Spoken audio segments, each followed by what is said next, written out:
Quell'ultimo maledetto gradino, quello che papà Diego non si è accorto che mancava ancora per scendere la scala di casa. Non se n'è accorto perché in braccio aveva il piccolo Martino e quando ha compiuto l'ultimo passo, pensando di avere il pavimento sotto i piedi, si è trovato il vuoto, si è sbilanciato, sbattendo lui contro la porta di fronte e il bambino di appena 2 mesi contro lo stipite della porta della stanza in cui mamma Sara stava stirando.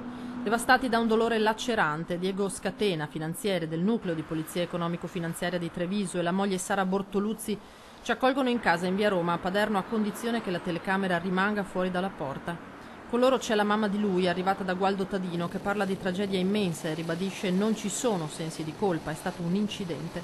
L'altro figlioletto di 4 anni della coppia è a scuola.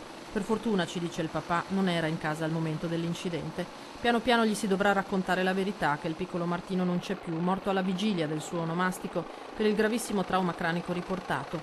Non sono caduto, non sono ruzzolato, ci ripete Diego, che ci mostra le scale, quel gradino di cui non si è accorto, sullo stipite l'immagine di una Madonnina.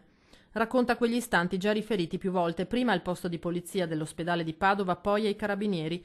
Eventuali responsabilità penali sarà la procura di Treviso a doverle accertare, ma tutto è marginale, tutto è secondario. Per la prima volta da giorni stanotte sono riusciti a dormire.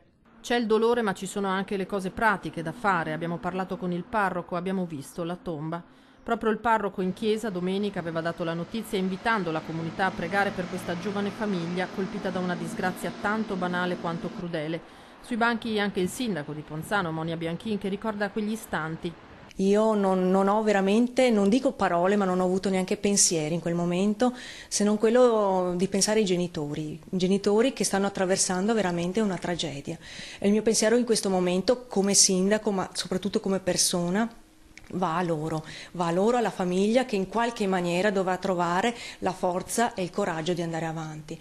Lo stesso sconcerto a Vascon, dove vive la famiglia di Sara, nella casa in fondo alla stradina ancora i fiocchi azzurri sul cancello per festeggiare la nascita di Martino il 13 settembre, lo stesso giorno della mamma. Il fiocco con il suo nome, tutto si è fermato nel brusco passaggio, dalla gioia al pianto.